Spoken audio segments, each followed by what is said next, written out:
Point number 6 इसमें proximity और personal space है।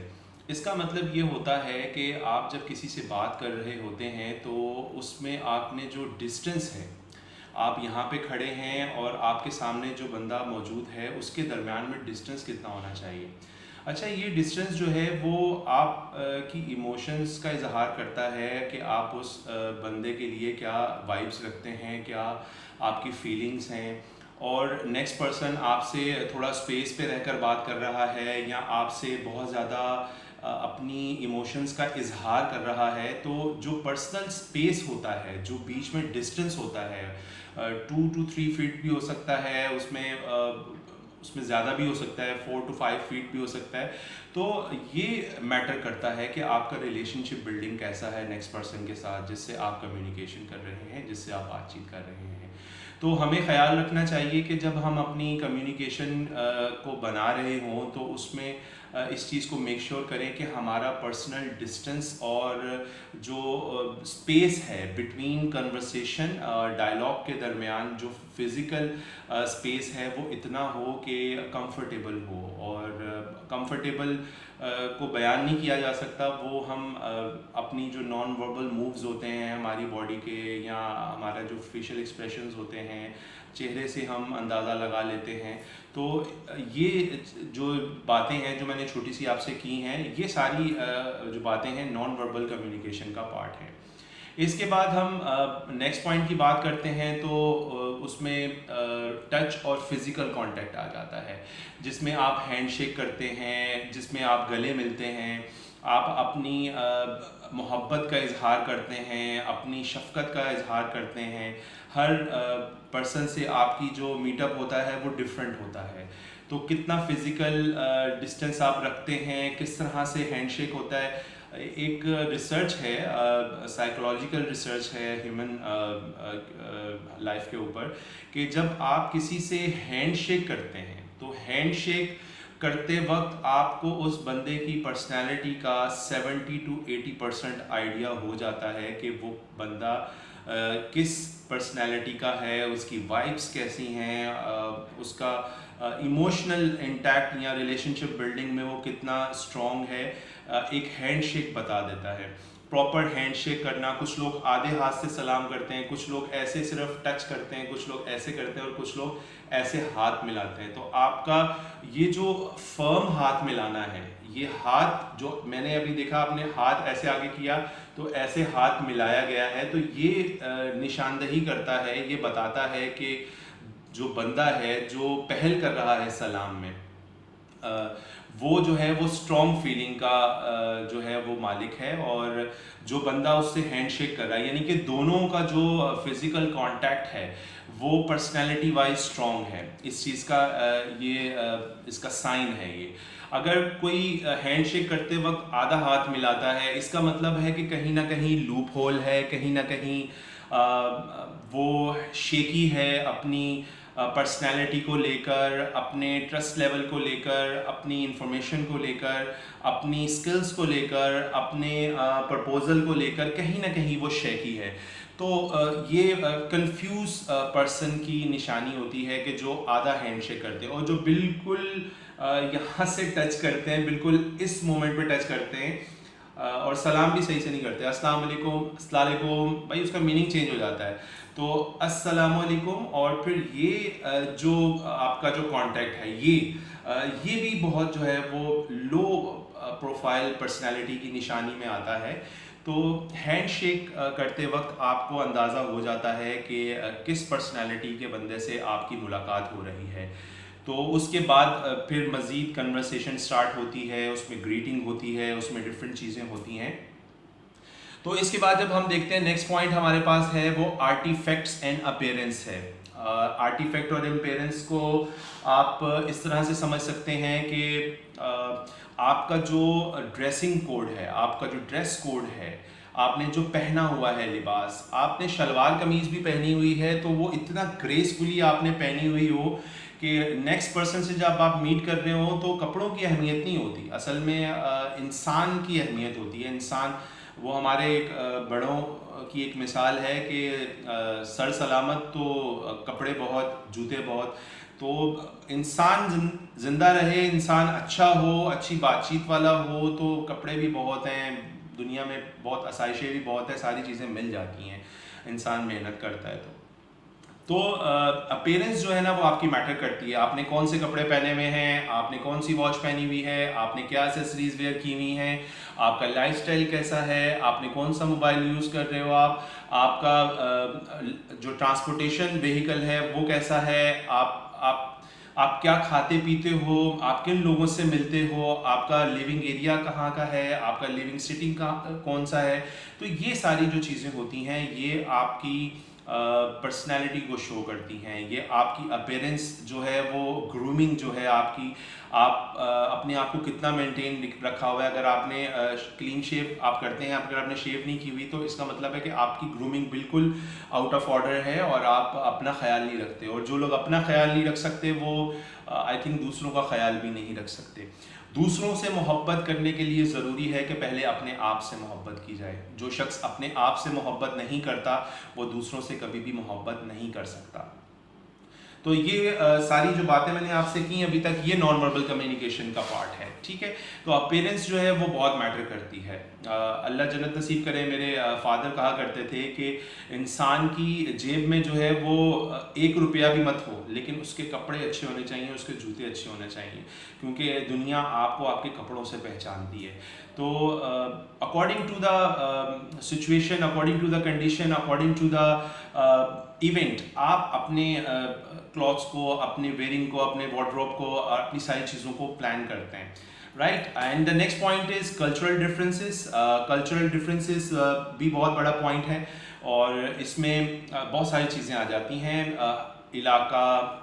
इलाके का रहन सहन, लोगों का रहन सहन डिफरेंट होता है। पंजाब के लोगों का रहन सहन डिफरेंट है, सिंध के लोगों का डिफरेंट है, KPK के लोगों का डिफरेंट है, बलूचिस्तान के लोगों का डिफरेंट है। इवन आप आउट ऑफ कंट्री चले जाएं तो वहाँ पे लोगों का रहन सहन डिफरेंट है। तो कल्चरल डिफरेंसेस की बुनियाद पे भी लोगों की जो कम्युनिकेशन होती है वो डिफरेंट होती है। कुछ लोग जो है वो इशारों किनारों के अंदर बात करना पसंद करते हैं। आई एम वेरी सरप्राइज, मैं एक रिटेल स्टोर के ऊपर एज अ बिज़नेस मैनेजर था, तो एक मेरे पास कस्टमर आए और मेरा बड़ा अच्छा एक्सपीरियंस रहा और बड़ा एक अमेजिंग एक्सपीरियंस था कि अल्लाह पाक ने हमें सारी चीज़ें दी हुई हैं। इससे पहले जो मैंने एक डिस्कस किया ग्रेटिट्यूड का, ये उसी से लिंक मैं करूँगा कि एक लेडीज़ थी, उनके साथ उनके 2 बच्चे थे। तो उन्होंने शॉपिंग की और शॉपिंग करके जब वो जाने लगे तो मुझे पता चला कि वो ना बोल सकते हैं ना वो सुन सकते हैं। तो आई एम वेरी सरप्राइज कि ये लोग आपस में किस तरह से कम्युनिकेट करते होंगे। जब एक दूसरे से बात करते होंगे तो किस तरह से एक दूसरे को बताते होंगे कि किसी को कोई तकलीफ़ है या किसी ने कोई अपनी तकलीफ़ का इजहार करना है कि उसको क्या तकलीफ़ हो रही है, तो वो कैसे इजहार करेगा। तो वेरी सरप्राइजिंग, मैं उनको देखता ही रहा जब तक वो आउट हो रहे थे। तो तकरीबन उनको व्हीकल करना था, बोरो करना था। तो उसके बाद मैं उनको देखता ही रहा, तो वो हमारे ही स्टाफ ने उनको फिर रिक्शा करवा के दिया तो वो गए। तो मैंने देखा कि वो किस तरह से आपस में कम्युनिकेट करते होंगे कि ना वो बोल सकते हैं ना वो सुन सकते हैं, लेकिन फिर भी वो मुझे पता भी नहीं चला और वो शॉपिंग करके भी चले गए, वो सारी चीज़ें करके चले गए। तो हमारे पास तो ये स्किल एक्स्ट्रा ऑर्डिनरी अगर देखा जाए तो अल्लाह पाक ने हमें अगर मुकम्मल बनाया तो हमें अल्लाह का शुक्र अदा करना चाहिए, अल्लाह का ग्रेटिट्यूड देना चाहिए एक छोटी सी चीज़ का कि हम बोल सकते हैं, हम सांस ले सकते हैं। अगर सांस की बात करूं तो आप हॉस्पिटल्स का विजिट करें, उसमें कितने लोग हैं जो वेंटिलेटर के ऊपर हैं और लाखों रुपए लग रहे हैं और वो आर्टिफिशियल जो गैस है वो लेकर अपनी सांस को बाहर रखे हुए हैं। तो ये कितनी बड़ी नेमत है कि हम देख सकते हैं, हम सुन सकते हैं, हम उन अपनी जो सेंसेस हैं उनका इस्तेमाल सही से नहीं कर पा रहे। हम उन सेंसेस को यूजलेस करके रखा हुआ है हमने अपनी लाइफ में, उसका कोई प्रॉपर हमें पता ही नहीं है कि किस तरह से इस्तेमाल करना है। तो हमें सीखना चाहिए और सीखने की कोई उम्र नहीं होती, हर उम्र में सीखा जा सकता है। Thank you so much for Numan Sarfaraz, आपने बहुत अच्छा लास्ट वीडियो पे कमेंट किया। मेरे हॉस्टल के फ्रेंड हैं लाहौर के, तो थैंक यू सो मच भाई for your very pleasing and very pleasant compliment.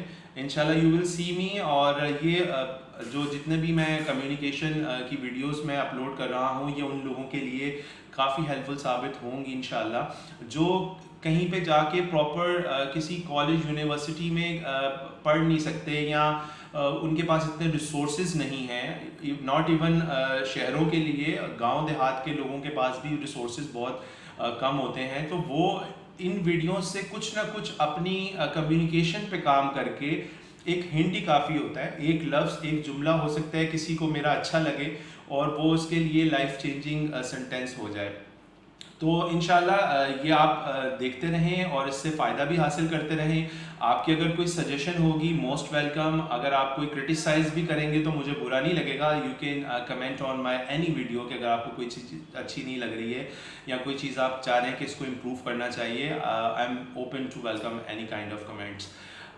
तो ये जो हम बात कर रहे थे कल्चरल डिफरेंसेस की, कि हर इलाके का जो है वो डिफरेंट होता है कल्चर, और हर इलाके का रहन सहन अलग होता है। लोग उसी के हिसाब से रहना पसंद करते हैं। अगर वहाँ पे कोई बाहर का बंदा आ जाए तो वो आइडेंटिफाई हो जाता है, उसकी अपीयरेंस आइडेंटिफाई हो जाती है, उसकी लैंग्वेज से वो आइडेंटिफाई हो जाता है, और उसकी बात करने के अंदाज से वो आइडेंटिफाई हो जाता है। अगर आपने लैंग्वेज सीख कर भी जा रहे हैं कहीं पे, तो फिर भी आप आइडेंटिफाई हो जाएंगे कि आप टूरिस्ट हैं या वहाँ के मुकामी हैं।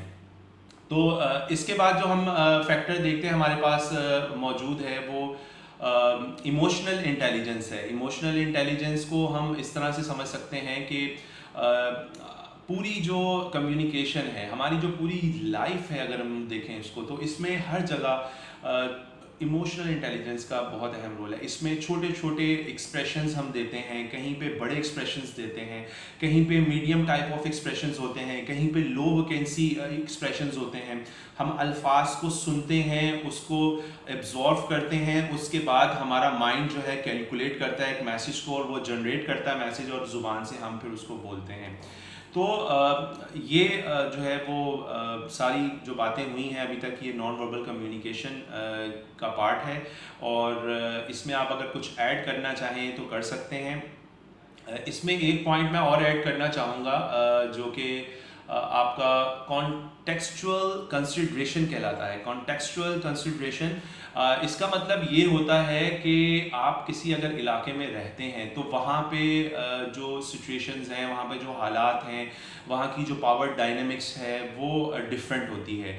तो वहाँ पे रहन सहन आपको उन इलाके के लोगों के हिसाब से करना होता है। आपको वहाँ के जो मुकामी लोग होते हैं उनके मुताबिक अपनी लाइफस्टाइल को कन्वर्ट करना पड़ता है, उनकी कंसिडरेशन को अपनी कंसिडरेशन में लेकर आना पड़ता है, उनकी बात को कहीं ना कहीं ना चाहते हुए भी आपको एक्सेप्ट करना पड़ता है। और इंसान के अंदर अल्लाह ने ऐसी सलाहियत रखी है कि वो मौका महल और माहौल के हिसाब से अपनी जो आदत हैं, अपनी जो हैबिट्स हैं, उनको चेंज कर सकता है। उसके अंदर इतनी फ्लेक्सिबिलिटी रखी गई है एक इंसान के अंदर, कि ये अशरफुल मखलूक़ात का जो लक़ब दिया गया है इंसान को, हम तो शायद अपनी सेंसेस को भी सही से इस्तेमाल नहीं कर पाते और समझ नहीं पाते कि हमारे अंदर कितनी सलाहियतें हैं, कितना टैलेंट है, जो हम अपने आप के ऊपर अगर उसको काम करें तो हम कहाँ तक लाइफ में जा सकते हैं, ये हमें अंदाज़ा नहीं है। और मुझे कभी भी जो है वो इमोशनल इंटेलिजेंस की बात करते हुए ना कोई फेयर नहीं होता, बिकॉज कि मैंने अपने लाइफ में कभी भी किसी से जो है ग्रिज नहीं रखा। एक टाइम होता है सर्टन जिसमें आप किसी के लिए ग्रिज रखते हैं, आ जाता है, बाय नेचर है इंसान के अंदर। But I work on my self. मैं अपने आप को कोई ज़्यादा तारीफ़ें सुनने का मोहताज नहीं हूँ, ना किसी के अल्फाज जो हैं वो मुझे ज़्यादा खुश कर देंगे, या मैं बहुत ज़्यादा लोगों की प्रेज़ लेने के मामलात में नहीं होता। और मेरी कोशिश ये होती है कि मेरी तरफ से क्या एक पॉजिटिव इम्पैक्ट जा सकता है और मैं क्या वैल्यू ऐड कर सकता हूँ। तो मैंने अपने ऊपर काम किया। मैं आपको अपनी एग्जांपल इसलिए दे रहा हूँ कि लाइफ टेलिंग स्टोरीज हम सुनते रहते हैं कि उसने अपनी लाइफ में ये किया तो ये हो गया। मैंने ये देखा है कि इमोशनल इंटेलिजेंस में आप जितना भी आप सुने, जितना भी पढ़ें, वो कम है। आपको ऑलरेडी जो चीज़ पता होती है, आपको जो बात पता होती है, कहीं ना कहीं दूसरा शख्स उसको एक नए अंदाज से जो है वो बता रहा होता है। और हम जो सुन रहे होते हैं वो चीज़ हमारे लिए नहीं होती है, और जो चीज़ हम बोल रहे होते हैं वो ऑलरेडी हमारे दिमाग में होती है, उसकी प्रैक्टिस हम कर चुके होते हैं, वो रिपीट टेलीकास्ट हो रही होती है, वो रिपीट हम बता रहे होते हैं उस चीज़ को। तो मैंने ये देखा कि इमोशनल इंटेलिजेंस तो ये तो एक अंबिया का काम है, ये तो मैं कहता हूँ ये तो एक विरासत है। इमोशनल इंटेलिजेंस पे तो सारी ज़िंदगी भी इंसान सीखता रहे तो वो कभी मुकम्मल हो ही नहीं सकता, लूप होल रहेगा ही रहेगा। अगर आप ये समझते हैं कि आपने एमबीए की डिग्री हासिल कर ली है, एमबीबीएस की हासिल कर ली है, इंजीनियरिंग में आपने मास्टर्स कर लिया, पीएचडी कर लिया आपने, आप फिलोसफर हो गए तो आप मुकम्मल हो गए, आप सुपीरियर हैं, लोग आपके इन्फीरियर हैं और लोगों को आप इन्फीरियर नज़र से देखते हैं। तो भाई ये गलतफहमी दूर करें आप अपनी। मेरे हिसाब से, मेरे ख्याल में, मेरी राय में वो शख्स जाहिल शख्स है जो किसी को नाअहल समझता है या किसी को कमतर समझता है। और मेरा ये मानना है कि आपका अगर स्वीपर भी है तो आप स्वीपर को भी उतनी ही रिस्पेक्ट दें जितनी सीईओ को रिस्पेक्ट दी जाती है। एक कंपनी के मालिक जो सीईओ होता है, जो पावर डायनामिक्स में होता है, जो पावर प्ले में होता है, आपको पता है अगर इनके सामने एक लफ्ज़ भी गलत बोल दिया तो हो सकता है मेरी जॉब जो है वो चले जाए, मुझे यहाँ से निकाल दिया जाए। ऐसा होता है। आई लाइव एक्सपीरियंस मेरा है इसका, और प्रैक्टिकली मेरा एक्सपीरियंस है ऐसा कि ऐसे लोग मैंने देखे और मैंने खुद भी इस चीज़ को एक्सपीरियंस किया है। बट मैंने क्या किया, मैंने कभी भी डिफरेंस नहीं रखा। मैंने हमेशा जो है, जो नीचे हाउस कीपिंग के लोग भी रहे ना, उनको भी ये फील कराया कि वो इम्पॉर्टेंट हैं, वो ऐसा नहीं है कि वो कम है। और इंसान को चाहिए क्या? इंसान को इज्जत चाहिए, इंसान को टू स्वीट्स वर्ड चाहिए, इंसान को एक दो मीठे बोल चाहिए होते हैं जो आप उसको बोल कर उसका दिल जीत सकते हैं, और फिर आप उसको जो काम बोलेंगे वो काम आपके लिए अपनी जान भी दे देगा हंसते हंसते। ये मैं आपको बड़ा एक टेक्निकल पॉइंट बता रहा हूँ, इसको आप समझ रहे हैं कि एक लाइन में आप समझ कर जो इम्प्लीमेंट कर देंगे, ऐसा नहीं है। आपको अपने इमोशनल इंटेलिजेंस पे काम करना पड़ेगा। I work on my self for several years. मैंने कुछ साल तक अपने ऊपर काम किया है, अपने इमोशंस को मैनेज किया है। मेरे अंदर बहुत सारा गुस्सा था, मैंने उस अपने गुस्से को किस तरह से कम किया। I am looking forward for corporate clients as well कि वो इंशाल्लाह मुझे इनवाइट करेंगे तो I will explain my experiences more. ये जो मैं बात आपसे कर रहा हूँ ये एक जर्नल टॉक है, एक पब्लिक टॉक है, but I have different type of trainings, different types of different kinds of development programs, professional training programs for corporate clients, और small businesses भी अगर चाहें तो वो सर्विसेज अवेल कर सकते हैं मेरी। तो सारी कॉन्टेक्ट डिटेल आपको मिल जाएंगी राइजिंग सन लीडर्स के नाम से। लिंक्डइन पे भी पेज है तो आप उस पर रब्ता कर सकते हैं। तो मैं चाहता हूँ कि हमारी जो प्रोफेशनल लाइफ है और पर्सनल लाइफ है वो बैलेंस होकर चले। तो ज़रूरत है इस वक्त जो प्रोफेशनल लाइफ में जो लोग काम कर रहे हैं, जो मिडिल क्लास काम कर रही है, जो हायर क्लास काम कर रही है, उनको एजुकेट करने की ज़रूरत है। ज़रूरी नहीं है कि आप पढ़े लिखे हैं, आपके पास डिग्री है, आपके पास सालों का एक्सपीरियंस है तो आप एक अच्छे ही इमोशन के अंदर काम कर रहे हों। हर इंसान को सीखने की ज़रूरत रहती है, अपडेट की ज़रूरत रहती है। इवन हमारा जो मोबाइल है, आप एक मोबाइल की मिसाल ले लें कि अपडेट करने के पॉइंट ऑफ व्यू से कि हर एक हफ्ते के बाद हमारे मोबाइल में एक अपडेट का वर्जन चल रहा होता है। अगर आप अपना मोबाइल अपडेट नहीं करते तो आपका मोबाइल हैंग होना शुरू हो जाता है।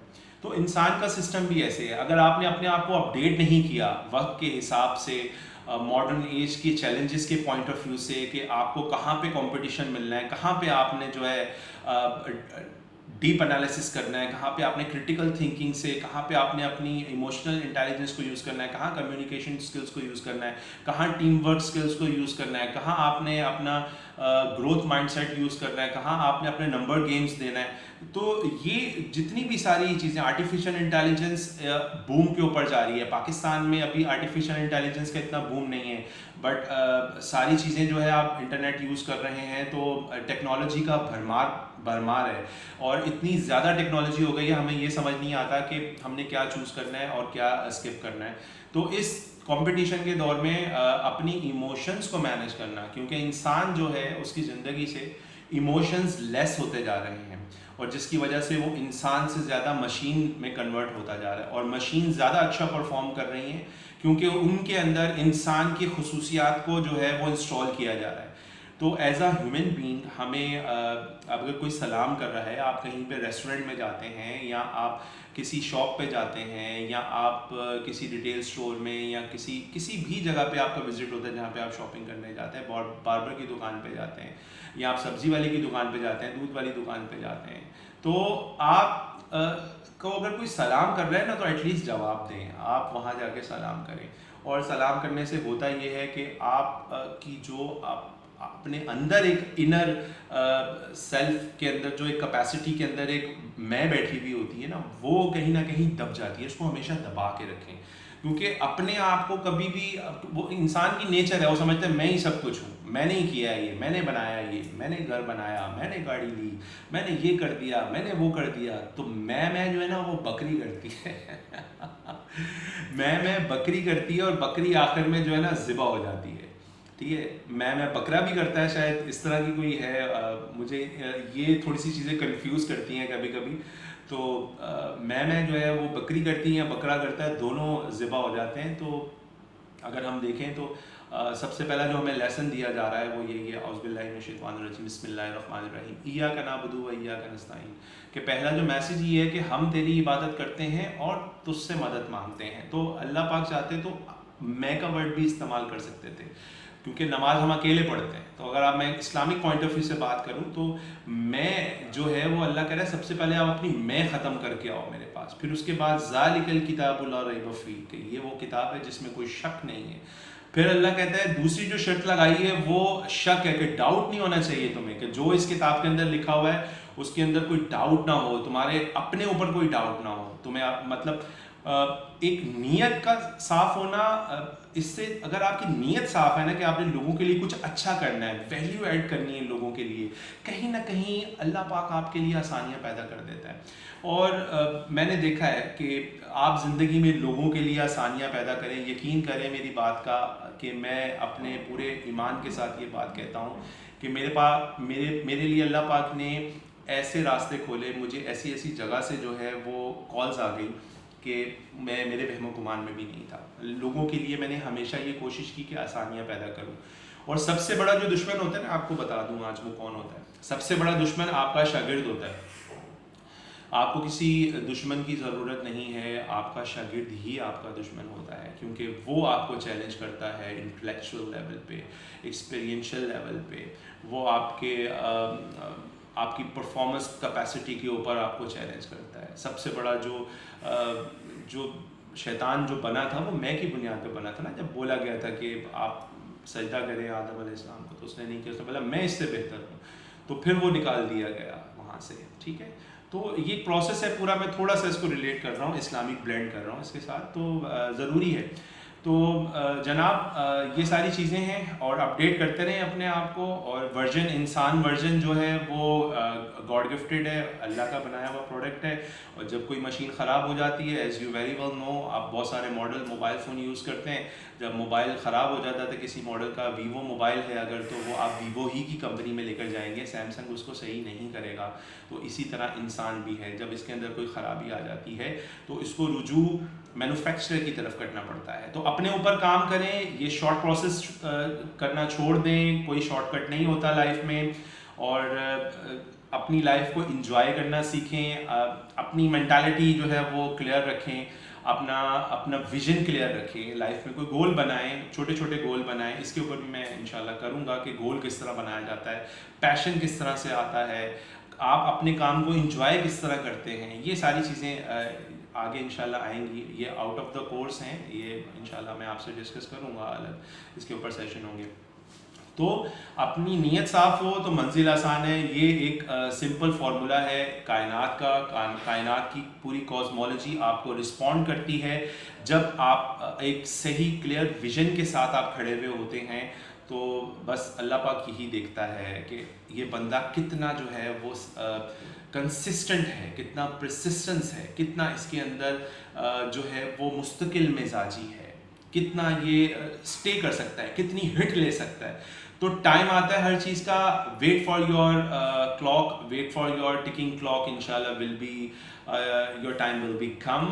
अपनी स्किल्स के ऊपर काम करें, अपनी इमोशनल इंटेलिजेंस के ऊपर काम करें। आपको फुर्सत ही नहीं होनी चाहिए कि लोगों के बारे में बात करें, वो बोलते हैं छोटे दिमाग जो होते हैं वो लोगों के बारे में बात करते हैं, जो एवरेज माइंड्स होते हैं वो इवेंट्स की बात करते हैं, जो ग्रेट माइंड्स होते हैं वो आइडियाज़ की बात करते हैं। ये बिल्कुल स्टीव जॉब्स ने ही कहा था, आई थिंक, या ये जो इनके दोस्त हैं बिल गेट्स, इन्होंने कहा था। तो बड़े अच्छे जुमले हैं ये, मुझे याद आ गए, मैंने ऐड कर दिए।